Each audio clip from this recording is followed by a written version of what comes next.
नमस्कार दोस्तों, मैं हूं जाहिद हुसैन। आपको लेकर आया हूं आज की ताज़ा खबरें। दिल्ली से ये बड़ी खबर है। नई दिल्ली रेलवे स्टेशन पर 18 यात्रियों की मारे जाने की खबर है। उसके साथ ही 400 लोग गंभीर रूप से घायल बताए जा रहे हैं। नई दिल्ली रेलवे स्टेशन पर रात्रि भगदड़ हो गई और जिस भगदड़ में लगभग 18 लोगों की कुचलकर मौत हो गई। 400 लोग से भी अधिक गंभीर घायल बताए जा रहे हैं। रेलवे प्रशासन ने बड़ा कदम उठाया है, जांच के आदेश दिए हैं, लेकिन क्या ये नजर नहीं आता भारी संख्या में वहां भीड़ मौजूद है और भगदड़ की उम्मीद है।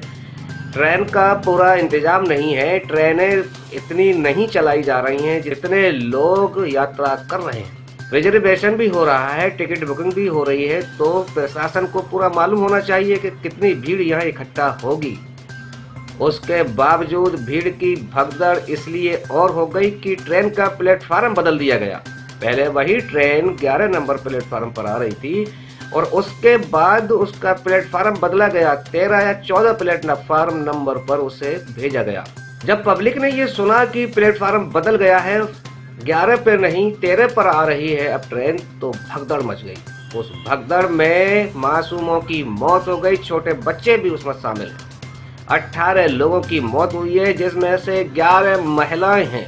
बहुत ही दर्दनाक मौत उन लोगों की हुई है और 400 से अधिक लोग गंभीर घायल बताए जा रहे हैं। ये है दिल्ली का रेलवे स्टेशन, नई दिल्ली रेलवे स्टेशन, जिस पर कानून व्यवस्था और प्रशासन की पूरी लापरवाही देखने को मिली है। बहुत सारे सवाल उठते हैं दिल्ली सरकार पर। रेलवे में आजकल बड़ी बड़ी घटनाएं हो रही हैं। कई घटनाएं तो इसी साल सुनने में आ गई, जिसमें कि उत्तर प्रदेश में घटना हो गई, एक ट्रेन आपस में टकरा गई, यहाँ तक कि महाकुंभ में भगदड़ हुई, उसमें मौतें हुई। और ये सभी श्रद्धालु लोग हैं जो महाकुंभ के स्नान के लिए जा रहे थे। क्या हुआ था? ये भगदड़ हुआ था।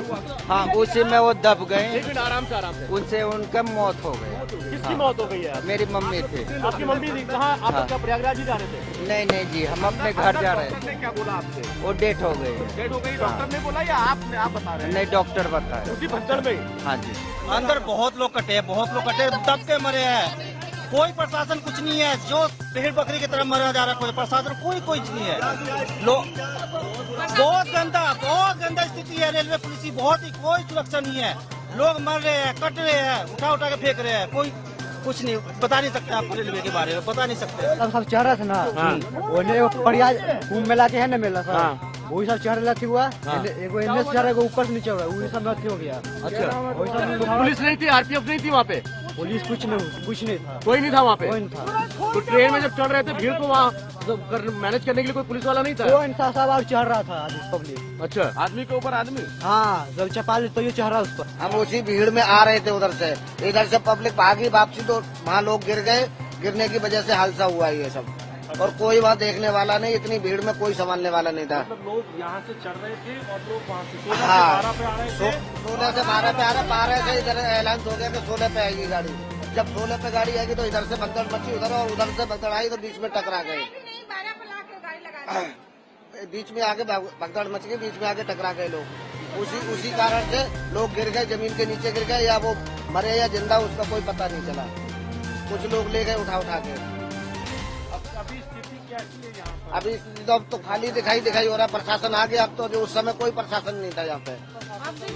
अब प्रशासन, पूरा प्रशासन आ गया, झाड़ू भी लग गया, सारा काम हो गया यहाँ पे। अब कुछ सफाई हो गई, कुछ भी नहीं है यहाँ। वो पुल के ऊपर ही घायल हुए हैं, वहीं से उठा के वहीं से चले गए। प्रशासन यहाँ पे आया 1 घंटे के बाद। 1 घंटे के बाद प्रशासन आया यहाँ पे। उस समय कोई प्रशासन नहीं दिखाई दे रहा था यहाँ पे। भीड़ इतनी तंगड़ी थी दोनों तरफ से। मेरा हीरा लाल माता। कहाँ से आ रहे थे साहब? प्रयागराज जा रहे थे हम, तो दिल्ली से ही संगम बिहार से आए प्रयागराज जाने के लिए। टिकट ले रखी है, 7 आदमी हम। बड़ी मुश्किल से तो यहाँ पर आगे प्लेटफार्म पर पहुँचे, जान बचा के इतने भीड़ की भगदड़ में। जब आगे गिर गए, अब हम यहाँ से लौट के घर जा रहे हैं। अब क्या करेंगे जब ये हालत यहाँ हो रहा है, आगे चल के क्या होगा? ट्रेन नहीं मिल रही यहाँ से। मैं यहाँ पे एक स्पेसिफिक ड्यूटी के लिए आया हुआ हूँ, क्योंकि यहाँ पे कुछ वीआईपी मूवमेंट्स होते हैं नई दिल्ली रेलवे स्टेशन से। मैं एक वीआईपी मूवमेंट करवाने के लिए आया हुआ था। वो वीआईपी मूवमेंट मैंने कंप्लीट करवाने के बाद जब मैं वापस अपने ऑफिस के लिए जा रहा था, लेकिन मैं जा नहीं पाया।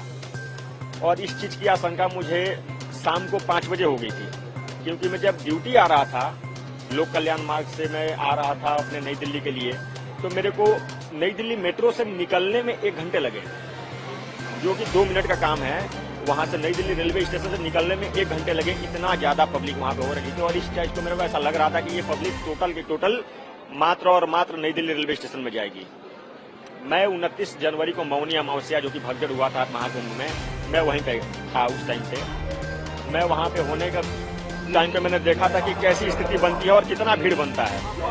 जी, मैं जब वो मूवमेंट करवाने के बाद वहां वापस जा रहा था तो मेरे को जाने का रास्ता नहीं मिला, और तब मैंने यहाँ पे नीचे उतर के और प्लेटफॉर्म नंबर 14 पे, इवन 13 पे भी, और मैंने अपने खुद से एक अनाउंसमेंट किया कि भारतीय सेना की तरफ से, प्रशासन की तरफ से ऐसा बता रहे हैं कि 2-3 दिन 4 दिन जो भी हो रुक जाइए, आपको जगह नहीं मिल रही है। एक ही ट्रेन में, एक ट्रेन में 5000 10,000 आदमी एक टाइम पे नहीं जा सकते हैं, एक टाइम पे नहीं जा सकते हैं, ऐसा मैंने बताया, अनाउंसमेंट भी किया, लेकिन कोई मानने को तैयार नहीं है। एक जगह से 2 जगह, इस ट्रेन पे नहीं मिला उस ट्रेन में मिलेगा, उस ट्रेन में नहीं मिला इस ट्रेन में मिलेगा, इस तरीके का एक सिनेरियो बनाया गया, और जिसका परिणाम ये हुआ कि इतना बड़ा भगदड़ हो गया और इस तरह का यहाँ पे घटना घट गई।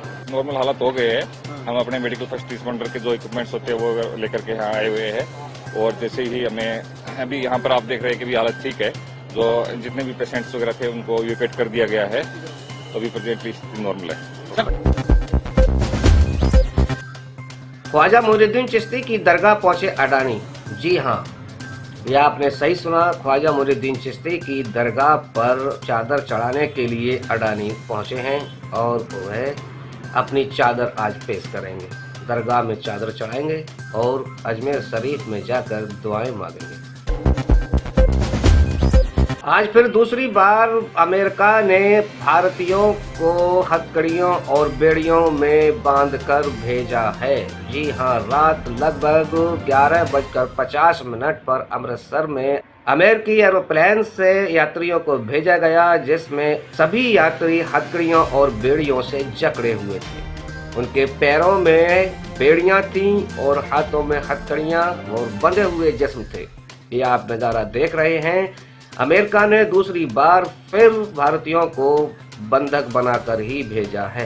ये अवैध प्रवासी लोग हैं जो अमेरिका में अवैध रूप से रह रहे थे, लेकिन अमेरिका को इनके साथ इंसानियत से पेश आना चाहिए। इंसानियत बरकरार करते हुए उन्होंने सभी भारतीयों को बंधक बनाकर भेजा है। इसमें 119 भारतीय इस फ्लाइट से भेजे गए हैं और उन्हें उनके परिजनों को सुपुर्द कर दिया गया है।